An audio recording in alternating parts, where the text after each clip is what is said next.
আসসালামু আলাইকুম। একজন ভর্তি পরীক্ষার্থী হিসেবে সবার মেইনলি যেটাতে ভয় থাকে সেটা হলো এই ইংরেজি। এবং ঢাকা ইউনিভার্সিটিতে বেশিরভাগ স্টুডেন্ট এই ইংরেজিতে ফেল করে। ইংরেজিতে বেশিরভাগ স্টুডেন্ট এখানে ফেল করে। তো ইংরেজিটা ভালোভাবে কিভাবে ক্র্যাক করতে পারবো সহজে, মেইনলি আজকে আমাদের এইটাই আলোচনা। আমি যদি একটা কথা বলি, আমাদের ব্যাচে ভর্তি হওয়ার সময় একটা সিনিয়র ভাই আর কি, উনি রাবিতে পড়ে, তার ছোট বোনকে এখানে ভর্তি করাই দিচ্ছে আর কি। তিনি বলতেছে, দেখো ভাইয়া, ইংলিশটা তোমরা একটু ভালোভাবে কভার করে দিও, বাকিগুলো ইনশাল্লাহ পারবে, কোনো সমস্যা নাই। তো ইংরেজি ভাই কিন্তু পরীক্ষা দিয়ে আসছে, আমি নিজে দিছি, তোমরা দিবা। কোশ্চেন ব্যাংক গুলো পড়লে একটু বুঝতে পারো, চবির ইংরেজি, রাবির ইংরেজি, মানে ইংরেজিটা তুমি যদি ভালোভাবে ক্র্যাক করতে পারো তাহলে তোমার চান্সটা নিশ্চিত, মানে পাস তুমি করতে পারতেছো, কোনো সমস্যা নাই। ফেল করলে সবাই ইংরেজিতেই করে। আর বাকি যে দুইটা সাবজেক্ট রয়েছে তোমার, এই যে বাংলা জিকে, এগুলোতে তোমার কি হবে, এগুলো তোমার পজিশন হবে। ইংলিশ দিয়ে তোমার পাস নিশ্চিত, আর এগুলো দিয়ে তোমার কি করতে হবে, পজিশন করতে হবে। তাই বলে যে বাংলাতে একেবারে কম মার্ক পেয়ে ফেল করলে আর ইংরেজিতে পাস হয়ে যাবে এমন কিন্তু না, সবগুলোতেই কিন্তু আলাদা আলাদা পাস রয়েছে, সেটা কিন্তু অবশ্যই করতে হবে। মেইনলি সবাই ইংরেজিতেই ধরাটা খায়। তো ইংরেজি অ্যাকচুয়ালি কোন কোন টপিকস তোমার পড়তে হবে ঢাকা ইউনিভার্সিটিটা ক্র্যাক করার জন্য, মেইনলি আমরা বিগত বছর যে কোশ্চেন গুলো আছে এগুলো অ্যানালাইসিস করে কিছু টপিকস আমরা বের করছি, যে টপিকস গুলো থেকে বারবার কোশ্চেন আসতেছে, রিপিট হচ্ছে। তো আমরা এই বিষয়গুলো তোমাদের সামনে উপস্থাপন করবো, এবং কোন কোন বই বা কোশ্চেন ব্যাংক পড়া লাগবে এগুলো আমরা বলে দেবো, সমস্যা নেই। দেখো, এই যে ঢাকা ইউনিভার্সিটির যে ইংলিশ, যেটা এটাকে আমরা দুই ভাগে বিভক্ত করতে পারি, একটা হলো গ্রামার আইটেমস আর একটা হলো মেমোরাইজিং আইটেমস। গ্রামার আইটেমসকে আমরা দুইটা ভাগে বিভক্ত করতে পারি, একটা এমনিতেই বেসিক বা জেনারেল যেটা সেটা, এবং স্পেশাল কিছু আইটেমস রয়েছে সেটা। তো প্রথমত আমরা গ্রামেটিক্যাল যে আইটেমস রয়েছে বেসিক, সেগুলো দেখবো। এই যে use of parts of speech, ভাই use of parts of speech এইটা না জানলে তুমি ইংরেজিতে কিছুই জানো না। এটা শুধু ঢাবি না, সবগুলোর জন্যই প্রযোজ্য। তো দেখো, পার্টস অফ স্পিচ, এটা তোমার ভালো একটা ধারণা নিতে হবে। তারপরে ইউজ অফ অ্যাক্টিভ প্যাসিভ, এখান থেকে বারবার কোশ্চেন এসেই থাকে, অ্যাক্টিভ প্যাসিভ থেকে অনেক কোশ্চেন আসে। মেইনলি কোশ্চেন নির্ভর করা হয় যে আমরা ভাষাটা অ্যাকচুয়ালি কিভাবে ইউজ করে থাকি আর কি। অ্যাক্টিভ প্যাসিভ সেন্টেন্সটা আমাদের জন্য কিন্তু আমরা বারবার ইউজ করে থাকি এগুলো, তো এগুলো থেকে কোশ্চেন মাঝে মধ্যেই চলে আসে। তারপরে দেখো অ্যাপ্লিকেশন অফ ভার্ব, যেটা আর কি অ্যাক্টিভ প্যাসিভ, এখান থেকে অনেক কোশ্চেন আসে। তারপরে ইউজেন্স অফ সেন্টেন্স স্ট্রাকচার, সেন্টেন্স যে স্ট্রাকচারটা রয়েছে, বিভিন্ন কন্ডিশন যে রয়েছে, এই কন্ডিশনগুলো ভালোভাবে আমাদের সলভ করতে হবে। তারপরে দেখো আরো এখানে কিছু টপিকস রয়েছে। Use of article, use of article, অনেকে মনে করে অ্যাডমিশন আবার আর্টিকেলও পড়তে হয়। ভাই অ্যাডমিশনে তোমাকে সবকিছু পড়তে হবে। আমি চট্টগ্রাম বিশ্ববিদ্যালয়ে যখন পরীক্ষা দিয়েছিলাম, একটা না দুইটা আর্টিকেল আসছিল এখানে। সো আর্টিকেলও কিন্তু সবচেয়ে মানে গুরুত্বপূর্ণ আর কি, সবচেয়ে গুরুত্বপূর্ণ না, সবগুলোই প্রায় গুরুত্বপূর্ণ, এখানে যতগুলো দেওয়া আছে। ইউজ অফ ডিগ্রি, এটাও লাগবে।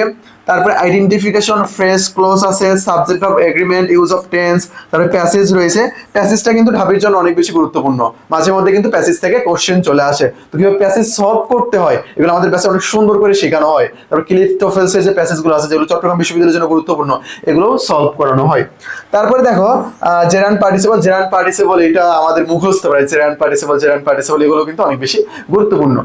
তারপরে স্পেশাল কিছু আইটেমস রয়েছে, হোয়াইন হোয়াইলের যে রুলস গুলো, রুলস অ্যাকচুয়ালি বলবো না, আমি তোমাদেরকে যেভাবে পড়াই একটু বেসিক সহকারে পড়াই, এখানে রুলস এর কোনো কারবার নাই, কিসের জন্য হইলো, কেন হইলো, এটা ডিটেলস পড়ানো হয় এখানে। তারপরে embedded question, affirmative negative, affirmative agreement, negative agreement, tag question, special use of degree, তারপর সিকোয়েন্স অফ টেন্স, তারপর কজেটিভ ভার্ব রয়েছে, subjunctive verb, use of relative pronoun, use of conjunction, তারপর fraction, use of collective noun, use of non finite verb, তারপরে use of preposition, তারপরে adverb versus preposition. মাঝে মধ্যে আমাদের ঝামেলা লেগে যায় কোনটা অ্যাডভার্ব, কোনটা প্রিপজিশন, কোনটার ব্যবহার কিরকম হবে, এগুলো কিন্তু অনেক বেশি গুরুত্বপূর্ণ। আশা করি তোমরা বিষয়টা বুঝতে পারছো, আশা করি স্লাইডে সবকিছু দেখা যাচ্ছে। তারপরে ইউজ অফ এই যে কাউন্ট, নন কাউন্ট, নাউন, এই যে বিষয়গুলো অনেক বেশি গুরুত্বপূর্ণ। দেখো এগুলো তোমার হলো বেসিক, এগুলো তোমার ভালোভাবে কমপ্লিট করতে হবে। এগুলো স্পেশাল আইটেমস, এগুলো কিন্তু ভালোভাবে তোমার কমপ্লিট করতে হবে। এই দুইটা যদি ভালোভাবে কমপ্লিট করো, তাহলে তোমার ঢাবির জন্য তুমি যোগ্য ভাই পরীক্ষা দেওয়ার জন্য। তাহলে তোমার কাজ এখন কি? কাজ এখন হলো এই টপিকসগুলো লেখা, লিখে দেখা যে এই টপিকসগুলোর মধ্যে আমি কোনটা কোনটা পারি, আমার কোনটা কমপ্লিট হয়েছে, কোনটা বাকি আছে, এগুলো সলভ করা। আশা করি তোমরা বিষয়টা বুঝতে পারছো। এগুলো সলভ করে তারপর তুমি কোশ্চেন ব্যাংকে যাবো, কোশ্চেন ব্যাংকে এসে দেখবা যে হ্যাঁ এগুলো থেকে কোশ্চেন আসতেছে, আমি পারতেছি, তার মানে এই টাইপ থেকে যদি কোশ্চেন আসে আমি পারবো। এই টপিকসগুলো এমন ভাবে পড়বা, এই গ্রামার, যেটা তোমার কাছে যেটাই থাক না কেন, মাস্টার এটা অনেক ভালো, তো এই জন্য সাজেস্ট করি আমরা। তো এখান থেকে তুমি এমসিকিউ গুলো সব সলভ করে নিবা। এই টপিকস গুলো এমন ভাবে পড়বা যাতে টপিকস এর উপর যে কোনো কোশ্চেন আসলে আমি সেটার উত্তর করতে পারি। এরকম ভাবে তোমার পড়াশোনা করা অ্যাকচুয়ালি উচিত। ভাই যেটা পড়বো ভালোভাবে পড়বো, পড়তেছি না তো পড়তেছি না, বাদ হুদাই বাবা আমার টাকা খরচ করবো না, অ্যাডমিশন দেবো না, কাহিনী শেষ, বাট পড়তেছি তো ভালোভাবে আমাকে পড়তে হবে। আশা করি বিষয়টা তোমরা বুঝতে পারছো। তাহলে আমরা ইংলিশে যে দুইটা ভাগে বিভক্ত করলাম, গ্রামাটিক্যাল যেটা বেসিক এবং স্পেশাল আইটেমস, দুইটাই ভালোভাবে কমপ্লিট করে নিবা। তুমি যেখানে কোচিং করো না কেন এই বিষয়গুলো একটু দেখিও যে কমপ্লিট করাচ্ছে কিনা, এটা কিন্তু অনেক বেশি গুরুত্বপূর্ণ। তারপরে মেমোরাইজিং কিছু আইটেমস রয়েছে যেগুলো থেকে কোশ্চেন আসে, তার মধ্যে হলো গ্রুপ ভার্ব, প্রিপোজিশন। এই দুইটা ভাই অনেক বেশি গুরুত্বপূর্ণ, অনেক অনেক বেশি গুরুত্বপূর্ণ। প্রিপোজিশন বলতে অ্যাপ্রোপ্রিয়েট প্রিপোজিশন যেটা আর কি সেটা। তারপরে ইউজ অফ সিনোনিম, অ্যান্টোনিম, মানে ভোকাবুলারি, এটা তোমার মাস্ট ভালোভাবে পড়তে হবে, ভোকাবুলারিটা পড়তে হবে। অনেক সময় অর্থ দিয়ে জিজ্ঞাসা করতে পারে, অনেক সময় সিনো অ্যান্টো দিয়ে জিজ্ঞাসা করতে পারে, মানে সিনোনিম অ্যান্টোনিম আর কি, সেগুলো একটু ভালোভাবে দেখে নেবা। তারপরে পার্টস অফ পিস যেটা, সেটা হলো formation. Formation of parts of piece, মানে একটা শব্দ রয়েছে সেটা বিভিন্ন ফরমেশন, এটা নাউন কি, এটা অ্যাডজেক্টিভ কি, এরকম কিন্তু কোশ্চেন চলে আসে, তো এগুলো আমাদের ভালোভাবে পড়তে হবে। অ্যানালজি, অ্যানালজিটা একটু কম গুরুত্বপূর্ণ, অ্যানালজি সবচেয়ে বেশি গুরুত্বপূর্ণ হলো ছবির জন্য। ছবি আইকিউ এর মধ্যে অনেক পরিমাণ অ্যানালজি থাকে, কোশ্চেন ব্যাংক যদি পড়ে থাকো তাহলে বিষয়টা বুঝতে পারবা। তারপরে এই যে নরমাল এবং ফরেন ইডিয়ম ফ্রেজ যেগুলো রয়েছে, বিভিন্ন ফ্রেজের অর্থ কি, এগুলো আমাদের এখান থেকে পড়তে হবে। তো ইডিয়ম ফ্রেজ আমরা ভালোভাবে দেখে নেব। তারপরে যদি বলি স্পেলিং রয়েছে, তারপরে ডিকশনারি ফর্মস রয়েছে। স্পেলিং মাঝে মধ্যে কোশ্চেন দিয়ে থাকে যে নিচের কোনটি স্পেলিং সঠিক রয়েছে, কোনটি স্পেলিং সঠিক নয়, এটা খেয়াল রাখবা। কারেক্ট এবং ইজ নট কারেক্ট, আমরা কিন্তু অনেক সময় যে নয় যেটা, এটা কিন্তু আমরা দেখতেই পাই না, তো এক্সামে কিন্তু এটা ভালোভাবে খেয়াল রাখতে হবে যে কোনটা সঠিক কোনটা সঠিক নয়। আশা করি তোমরা বিষয়টা বুঝতে পারছো। টপিকস গুলো তোমরা একটু স্ক্রিনশট দিয়ে নাও, নিয়ে লিখে নিও, এইগুলো ভালোভাবে কমপ্লিট করবা, তাহলেই হয়ে যাবে। আর যারা ফার্স্ট টাইমার রয়েছে তোমাদেরকে বলতে চাই, আমাদের দুইটা কোর্স চলতেছে চলমান, ঢাকা ইউনিভার্সিটি ফাউন্ডেশন 1 আর আমাদের বিউপি এফএএস এফএএস ফাউন্ডেশন 1। যারা জাস্ট বিউপির জন্য প্রিপারেশন নিতে চাচ্ছ তাহলে তারা বিউপি এফএএস এফএএস এর ফাউন্ডেশন 1 এটাতে ভর্তি হয়ে যেতে পারো। আর তুমি যদি ফার্স্ট টাইমার, আশা করি ভিডিওটা দেখতেছো অবশ্যই ফার্স্ট টাইমার, তাহলে তোমাকে আমি বলবো যে তুমি ঢাকা ইউনিভার্সিটি ফাউন্ডেশন 1 যেটা, এটাতে ভর্তি হয়ে যাও। কোনো কারণে আমি বলতেছি না যে তোমার মিস হবে, কোনো কারণে যদি তোমার ঢাকা ইউনিভার্সিটির এই যে কোর্স ঢাকা ইউনিভার্সিটি যদি মিস হয়ে যায় আর কি, পরবর্তী যে কোর্সগুলো আছে সবগুলোতে কিন্তু তোমাকে ফ্রি অ্যাক্সেস দেওয়া হবে। পরবর্তীতে রাবি, চবি, জাবি সবগুলোতে তুমি ফ্রি অ্যাক্সেস পেয়ে যাবা। আর আমরা কিন্তু গুগল মিট প্রিমিয়াম অ্যাপের মাধ্যমে ক্লাস নেই, যেখানে তুমি ডিরেক্ট আনমিউট করে কোশ্চেন করতে পারবা। আমাদের সবগুলো ক্লাস রেকর্ড থাকবে, যখন ইচ্ছা তুমি করতে পারবা, কোনো সমস্যা নেই। আর কোশ্চেন করার জন্য তোমাকে অবশ্যই লাইভ ক্লাস করতে হবে। আশা করি তুমি বিষয়টা বুঝতে পারছো। তারপরে দেখো আমি যদি দেখাই, তারপর দেখো তোমার সেটা ইনশিওর করার জন্য তো ভাইয়া যেগুলো বললো অনেক ভালো লাগতেছে কথাগুলো, ভর্তি হয়ে যায়। আমি বলবো ভাই ভর্তি হওয়ার আগে তুমি কি করবা, হোয়াটসঅ্যাপ যে নাম্বারটা দেওয়া আছে নাম্বারে নক দিবা, নক দিয়ে আমাদের রুটিন দেখবা, আমাদের ক্লাস দেখবা, দেখে তারপর ভর্তি হয়ে যাবে। আশা করি বিষয়টা বুঝতে পারছো। আমরা দেখাচ্ছি ভাই সবকিছু আমাদের ওপেন, আমরা দেখাবো তোমাদেরকে অ্যাকচুয়ালি আমরা কিভাবে ক্লাস নিচ্ছি। আশা করি বিষয়টা বুঝতে পারছো। তোমার সেটটা ইনশিওর করার জন্য এই যে নাম্বারটা রয়েছে, এখানে তুমি বিকাশ, নগদ বা রকেটে ক্যাশ ইন বা সেন্ড মানি করে নক দিতে পারো, তাহলেই হয়ে যাবে। এটাই হোয়াটসঅ্যাপ নাম্বার, আরো ডিটেলস জানতে পারবা। তারপর দেখো আমাদের মেন্টর প্যানেল, ঢাকা ইউনিভার্সিটি থেকে রয়েছে পৃথা আপু, ম্যারিড 210তম, আমাদের ব্যাচের স্টুডেন্ট ছিল।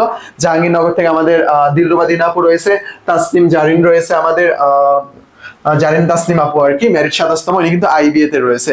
তো এই আপুগুলো রয়েছে, তারপর আমরা আছি আর কি। ব্যাচে ভর্তি হয়ে যাওয়ার মাধ্যমে তোমরা ফ্রি অ্যাক্সেস পেয়ে যাবা। দিনটা 24 ঘন্টা যে কোনো কোশ্চেন জাস্ট আমাদেরকে নক দিবা, বা ইউনিভার্সিটি সম্পর্কে জানার ইচ্ছা থাকলে নক দিবা, আমরা সেটা তোমাকে সলভ করে দেবো, কোনো সমস্যা নাই। আর কনফিউশন কোশ্চেন ইউনিভার্সিটি অ্যাডমিশন টাইমে অনেক বেশি খারাপ একটা বিষয়, যত তুমি এগুলোর পিছনে তুমি টাইম ওয়েস্ট করো তাহলে তোমার অনেক সময় নষ্ট হয়ে যাবে। এগুলো তুমি মেন্টরের কাছে পার করে দেবা, আর ওই সময় তুমি অন্যটা পড়বা। একটা কনফিউশন কোশ্চেনে যদি তোমার টাইম ওয়েস্ট হয়ে যায় 10 মিনিট, 10 মিনিটে তুমি অন্তত 20টা এমসিকিউ পড়তে পারতা।